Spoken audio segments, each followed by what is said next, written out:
네, 서울 성북갑의 김영배입니다. 예, 대법관 후보자님 축하드립니다. 그리고 이제 굉장히 올바른 길을 걸어 오시려고 많이 노력한 것으로 제가 보고 있는데요. 앞으로도 우리 대한민국에 큰 족적을 남기는 대법관이 되셨으면 좋겠습니다. 오늘 맞습니다. 통과되신다면요. 대한민국은 민주공화국이고 민주공화국은 입법의 행정, 사법의 견제와 균형의 원리에 의해서 이제 운영이 된다고 저 알고 있거든요. 그래서 오늘의 자리는 우리 입법부가 사법부와의 관계에서 어떤 이제 대한민국의 현안과 대한민국이 어떤 방향으로 가야 되기 때문에 대법관, 대법원 그리고 이제 사법부의 역할과 방향 이런 것에 대해서 논의를 하는 굉장히 중요한 그런 이제 원리, 견제와 균형의 작동 과정이라고 보이기 때문에 매우 중요한 자리다 이렇게 생각합니다. 그런 점에서 보면 일단 저는 여쭤보고 싶은 게 최근에 사법부가 불신받는다 이런 이제 말씀들을 많이 들으시잖아요. 네. 그 우선은 예를 들면 양승태 대법원장이 사법농단을 했다 그래가지고 재판을 많이 받았고. 네. 검찰에서 66명의 법관을 비위법관으로 해서 통보를 했는데 지금 10명만 징계 회부를 하고 그것도 10명이 지금 2년이 지났는데도 전혀 징계가 진행이 안 된다. 뭐 이런 이야기가 있고요. 또 이제 그 당시에 사법 거래를 막 하고 이거는 형량을 어떻게 해줘라, 이거는 무죄를 줘라, 뭐 이런 식의 이제 거래가 있었다는 거고 대통령하고도 무슨 거래를 하려고 했다는 이야기도 그 당시에 나왔던 것 같고요.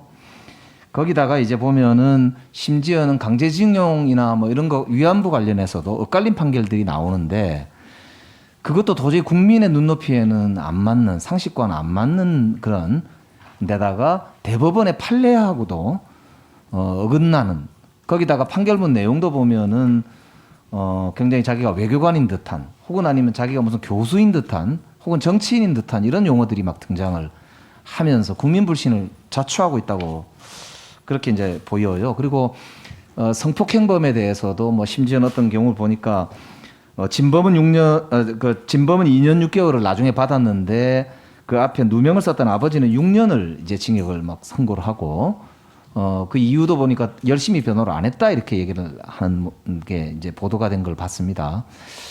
그래서 이런 사법 불신들이 이제 보시기에 이제 좀 어떤 생각을 갖고 계신지 한번 여쭙고 싶어요.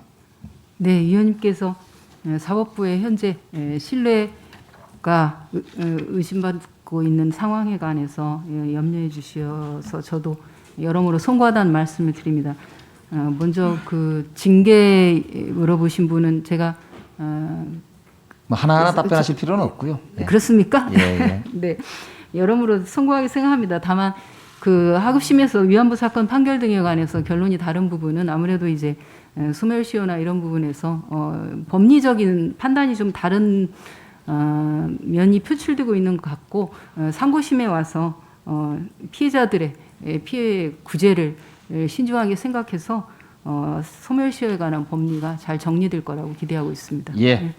그 뭐 행정에 직접 관여하실 것은 아니겠지만 대법관으로서 정말 추상과 같이 대한민국의 정의를 지키는 법관들을 대표하는 그런 대법관으로서 역할을 좀 해주시길 당부를 드리고요. 하나 더 여쭤보자면 현직 공무원이 그것도 검사가 말입니다. 고발장을 써가지고 정치인한테 부탁을 해서 고발해달라 이렇게 이제 이야기를 했다고 칩시다. 그게 보도가 되고 있잖아요. 예. 이렇게 되면 그게 사실로 확인이 될 경우에 무슨 죄에 해당하고 이게 형량이 어느 정도 됩니까? 판결에 예전에 이제 어떤 판례들에 비춰볼 때 제가 알기로는 공무상 기밀누설, 개인정보법 위반, 공직선거법 위반, 직권남용 이런 게 다 해당이 될 것 같은데요. 예, 공무원의 정치적 중립성은 언제나 목숨같이 소중하게 지켜야 될 것이라고 저도 생각합니다만은 그 사안은 아직 사실관계가 전혀 밝혀지지 않은 것으로 네. 저는 알고 있고, 예, 아직 법원에 그 보도를 예, 보면요. 제가 말씀드리기 좀 곤란한 부분이 있습니다. 예, 보도를 보면은 예. 우리가 이제 고민이 되는 게 만약에 재판을 하실 때 피의자의 진술이 계속 왔다 갔다 해요. 했다 그랬다가 안 했다 그랬다가 보냈다 그랬다가 안 보냈다 그랬다가 받았다가 했다가 안 받았다고 했다가 이렇게 될 경우에 이런 경우에 판결을 보통 할 때 판단을 이런 경우 좀 약간 뭐랄까 가중치가 적용되지 않을까 싶기도 하고 그러는데 이런 경우 피의 사실이 확인되고 하면 나중에 판결을 하실 때 참조를 하시죠. 그걸 양형에 참고한다기보다 피고인이나 증인의 진술성의 신빙성을 판단할 때 많은 참고를 하는 요소입니다. 제가 이제 PPT 하나 띄워주세요. 판사님들이 무슨 판결을 했는지를 쭉 정리를 한 문건이 검사가 작성을 했다고 그래요. 저게 확인이 돼서 문제가 됐었었는데 그냥 대응하려고 관리하려고 그랬다 이렇게 아마 답변을 했던 것 같은데 제 손준성 검사라는 분이 아마 작성을 해가지고 저 보시는 대로 내용들이 쫙 정리가 되어 있습니다. 그 보통 판사님들이 이제 법원 입장에서 볼 때 저렇게 판결문이 일반인한테는 공개가 안 되지 않습니까? 네. 근데 이제 저런 요지와 일반인들이 쉽게 접근하기 힘든 그런 판결의 내용과 결과와 요지 그리고 심지어는 그 판사님의 성향, 뭐 취미 이런 것까지 만약에 정리를 해가지고 보고를 하고 조직적으로 공유를 했다, 보고를 했다.